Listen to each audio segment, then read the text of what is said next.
안녕하십니까. 신의균의 국방TV 시큐리티 뉴스입니다. 북한에서 정말 어이없는 그런 정책이 펼쳐지고 있는데 여러분 같으면 사실 수 있겠습니까?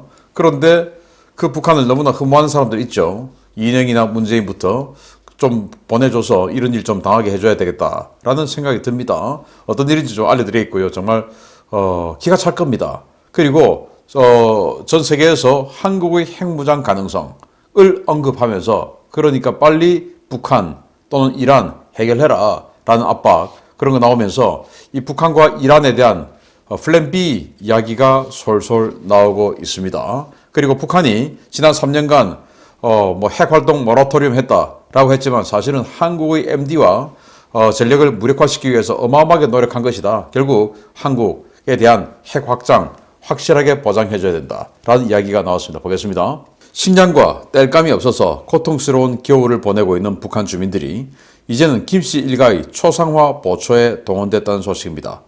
주민들이 과연 언제까지 참을 수 있을지 시험하는 것 같은 조치들이 연이어 나오고 있습니다. 북한 당국이 김정일 사망 10주기를 맞아 영하의 추운 날씨 속에서 수령 보위 과업을 주어 주민들을 못살게 굴고 있다고 RFA가 12월 14일 보도했습니다.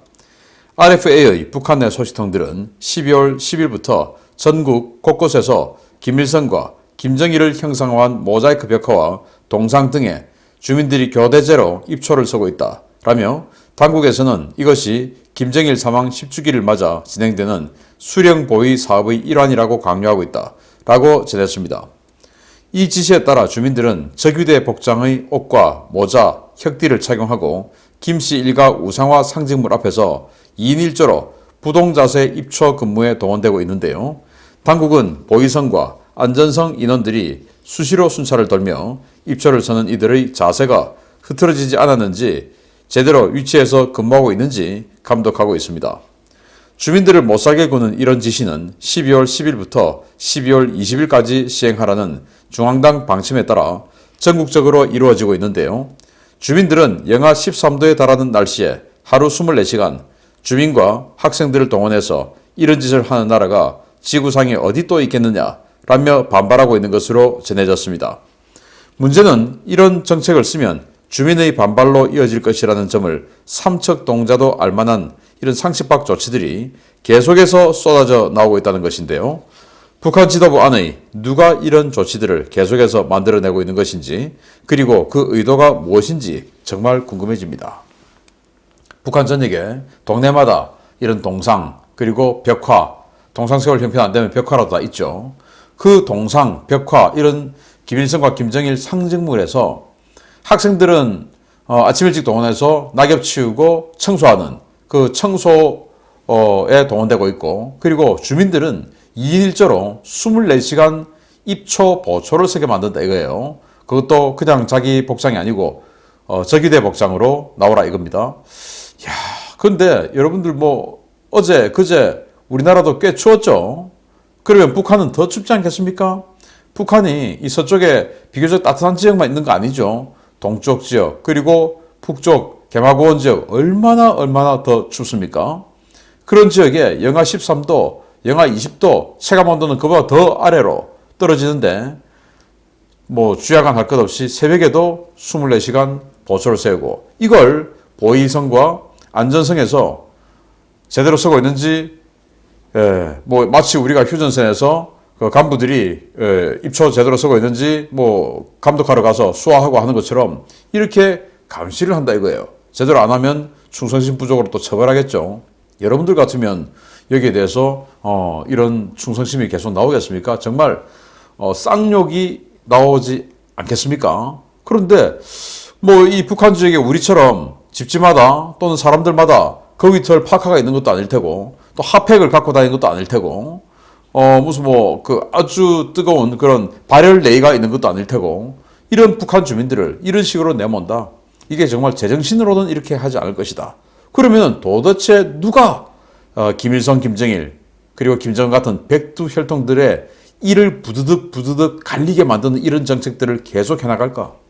그건 백두혈통을 뒤집어 엎으려는 자들의 아주 긴 그런 작업 중에 하나다. 라고 볼 수 있는 것입니다. 그래서 제가 뭐 항상 강조하지만 북한은 지금 김정은이는 완전히 핫바지다. 시한부 생명의 핫바지다. 그래서 백두혈통, 야 이제 안 돼. 얘들이 무슨 이런 그 의식이 과반을 넘어서는 시점까지는 김정은이가 저 자리를 지키고 바지 사장이라도 하고 할 수 있겠지만 그게 과반을 넘고 한 60%, 야 쟤들 안 돼. 라는 그런 여론이 60%좀 올라가게 되면 김정은은 어느 날 갑자기 사라지든지 아니면 노동교화소에서 열심히 목재를 나르든지 하는 사람으로 자라갈 수 있다라는 것이죠. 지금 뭐 12월 17일이 김정일이가 죽었던 날이기 때문에 그 김정일이 죽은 날을 기념해서 그 기일을 기리기 위해서 이런 짓을 시킨다고 하는데 기려지겠습니까? 이가 부드득 갈리죠. 기가 찹니다. 두 번째입니다.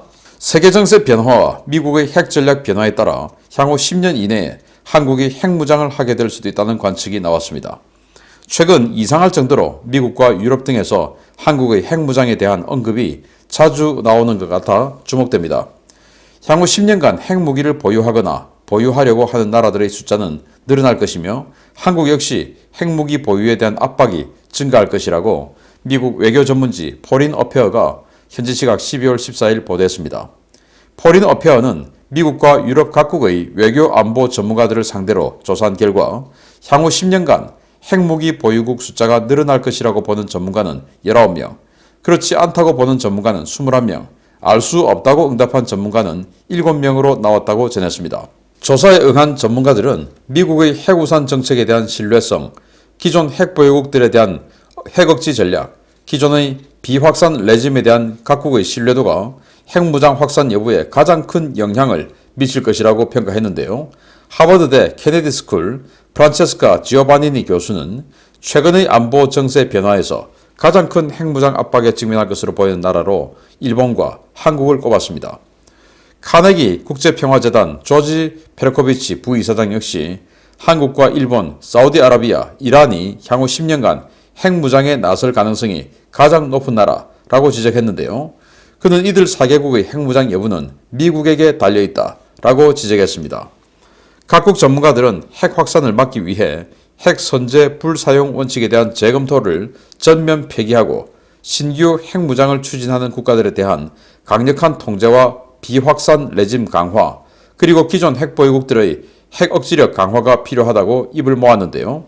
이제 미국도 북한과 이란의 핵무장을 방치해서 글로벌 핵 확산을 방임할지 아니면 기존의 레짐을 지키기 위해 특단의 조치에 나설지 결단의 시간에 내몰리고 있습니다. 자, 이렇게 기사들이 나오는 건 뭐냐? 한국 보고 핵무장 하라라는 소리가 아니고 한국 저거 핵무장 할 거니까 감시 잘하고, 그리고 이 레짐, NPT나 IAEA, 그리고 이 UN 체제에서 제재하는 이 레짐 더 강화해서 지금 이란, 북한 외에 추가로 핵무장이 나선 나라들 없게 하라, 이 이야기입니다. 그래서 이 이야기 보고 야 우리도 그럼 핵 가지는 건가 착각하면 큰일 나는 겁니다. 그래서 이 기사의 핵심은 뭐냐? 미국 바이든 정부 당신한테 달렸어. 뭐가 달렸냐? 바이든 정부는 핵무기 선제 불사용 원칙을 핵태세 검토 보고서에 담으려고 하고 있죠. 지난 트럼프 정부 때는 핵무기를 선제 사용, 그것도 전술적 목적으로도 사용할 수 있다라고 핵태세 검토 보고서, 그리고 합참의 핵무기 사용 지침서를 그렇게 바꿨는데 바이든 정부는 핵무기는 사용하면 안 돼. 그래서 미국이 또는 미국의 동맹국이 핵무기로 선제 공격을 받았을 때 그에 대한 보복으로 핵무기를 사용할 수는 있지만 핵무기를 선제 공격 받을 수 있을 것 같다고 해서 미리 예방적 선제 타격을 핵무기로 하면 안 돼. 라는 것이 바이든 정부 입장이에요. 그거 안 맞죠. 그래서 바이든 정부의 그런 핵무기 선제 불사용 원칙이 동맹국들에게 불안감을 준다. 아니, 한 방 맞고 나면 그 무슨 의미가 있냐.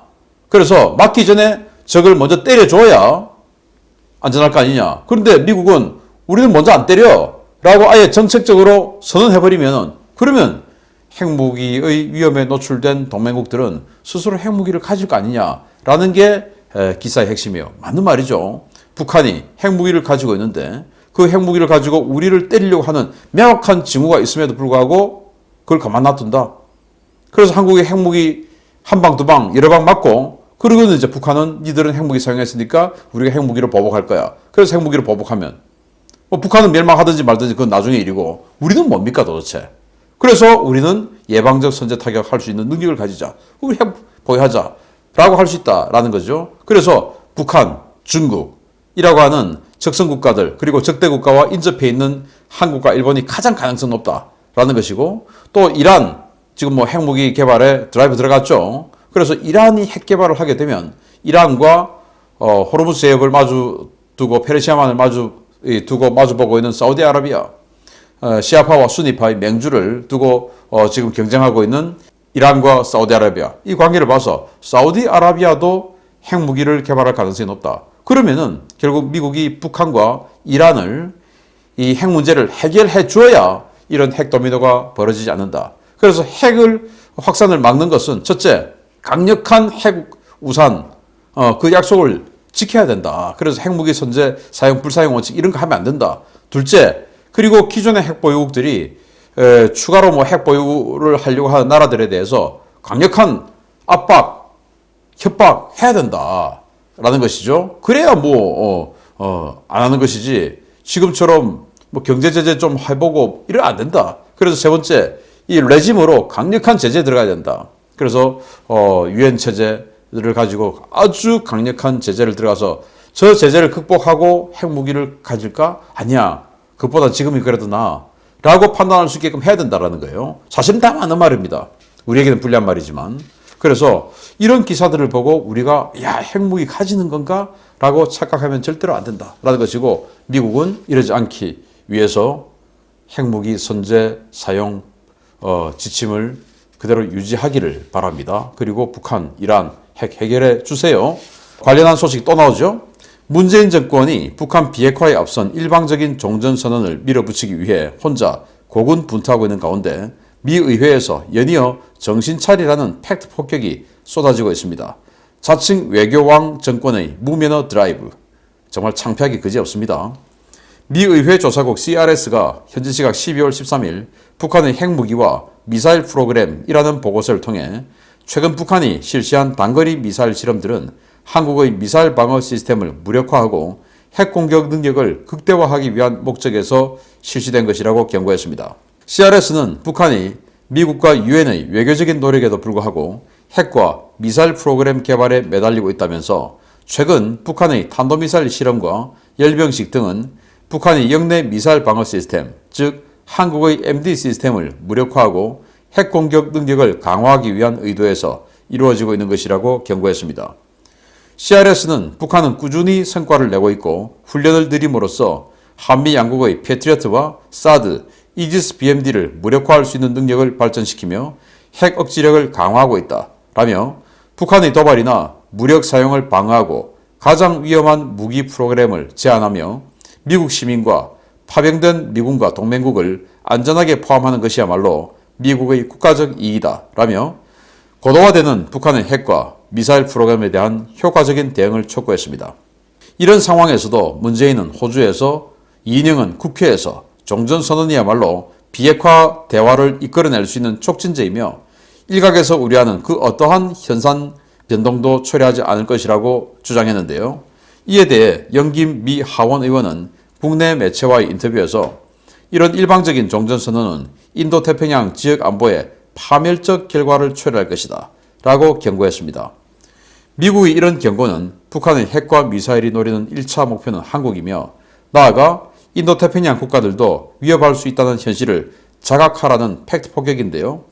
적의 의지와 능력이 명확하다는 것이 객관적으로 또 여러 경로를 통해 검증되고 증명된 상황에서도 일방적인 종전선언을 주장하는 자들의 진짜 정체와 그들의 의도가 무엇인지 우리 국민 여러분들은 분명히 알아주시기 바랍니다. 호주 가서 우리 K9 자주포 2010년 이명박 정부 때 그거 독일의 PZH 2000 자주포와 경쟁해서 이겨놓은 거예요. 그러다가 호주의 예산 문제로 사업이 좌초되는 듯 했다가 2018년 다시 랜드팔 116 사업으로 부활시켜서 그 K9 이미 PZH 2000을 이겼기 때문에 그 K9을 단독 후보로 들어와서 가격 협상하자 해서 2020년 9월 13일 날 가격 협상을 마무리했던 내용인데 이거를 1년 3개월 후에 문재인이 호주 가서 계약서 도장을 찍은 거예요. 왜 1년 3개월이나 협상 후에 도장 찍는 것까지 시간이 걸렸는지는 알 수 없어요. 대선 직전에. 그래서 저는 조금 의심을 하는 바가 있는데 어쨌든 거기까지는 제가 알 수 없어요. 그런데 그러면서 자신이 방산 세일즈 왕이다 라고 주장을 하는데, 방산 세일즈 왕이라고 하면은 이 방산 경쟁이 벌어지고 있는 그 경쟁의 현장에 가서 경쟁에서 이길 수 있도록 해야지, 이미 10년 전에 경쟁에서 이겨놓은 것을 도장 찍는 게 방산 세일즈 왕입니까? 어디서 이런 거짓말을 하고 있어요. 그런데 정작 내년 봄에 6조 원짜리 사업하고 있습니다. 바로 레드백 장갑차죠. 레드백 장갑차하고 독일 라인메탈사의 KF-41 링스 장갑차하고 지금 경쟁하고 있어요. 400대 6조 원. 이거를 이겨야 되지 않습니까? 그럼 문재인이 정말로 방산을 생각하고 자기가 안보를 생각하고 한다면 그 레드백 장갑차를 선정해 달라고 모리슨 총리에게 이야기해야 될 거 아닙니까? 그런데 거기서 종전선언 이야기하고 베이징 올림픽 우리는 간다. 그리고 중국이 이렇게 중요해 라고 하는데, 호주는 어떤 나라입니까? 국민 81%가 중국을 적이라고 생각한 나라입니다. 그리고 베이징 올림픽 불참을 이미 선언한 나라예요. 거기 가서 중국하고는 디커플링 하면 안 돼. 이따위 소리하고. 종전선언 호주가 340명이 우리나라에 와서 6.25 때 죽었지 않습니까? 전사했고. 그리고 1200명 가량이 부상을 당했어요. 이런 노력을 했던 호주에게 종전선언 이거 우리의 일이다 이렇게 이야기하는데 그게 우리의 일이냐라고 모리슨 총리가 반박했죠. 그 정도로 지금 완전히 미쳐 돌아가고 있는데, 이념과 문재인이 뭐라고 하느냐? 종전선언은 비핵화 대화를 이끌어내는 촉매제가 된다. 그래서 해야 된다. 아니, 종전선언이라고 하는 한반도를 70년 동안 분단과 대립의 상황을 만들어내고 있는 이 레짐이 그 종전선언을 끌어내는 것이 최종 목적이 되어야 되는 거 아닙니까? 그거야말로 한반도의 평화가 오는 바로 그 최종 목적이 종전선언이지, 종전선언을 통해서 비핵화 대화를 이끌어내는 촉매제로 쓰기 위해서 이걸 쓴다? 이건 해군에서 5,000톤짜리 군함 만들면서 충무공 이순신이라는 이름을 썼다. 그래서 비난받는 것보다 더한 거예요. 그 충무공 이순신함 나왔을 때 아니 왜 이런 군함에다가 충무공 이순신 이름 쓰냐, 해군에서는 최고인데 이지스함이나 아니면 항공모함 이런 데다 써야지 라고 했었죠. 그보다 더한 거 아닙니까? 종전선언은 70년 동안의 대립에 대한 마지막 종결점, 그냥 책장을 닫는 이것이 바로 종전선언이죠. 어떻게 촉매제, 협상의 촉매제로서 종전선언을 사용합니까? 그것은 바로 이들이 전부 대선에서 활용하기 위한 정치쇼다라는 것을 볼 수 있는 것이고, 그러니까 그러지 마라. 입만 열면 거짓말. 그래서 지금까지 북한이 보여주었던 그 많은 미사일들 3년 동안 다 단거리 미사일, KN-23, 순항미사일, 그리고 대구경 방사포, 초대형 방사포 이런 것들 보여줬는데 그거 전부 한국에 대한 MD 능력 무력화, 한국에 대한 핵공격 능력 강화 이런 거 보여준 거야. 그런데 한국 지금 무슨 소리 하고 있어? 라는 것이고, 그리고 미국 정부 당신네들도 확실하게 해.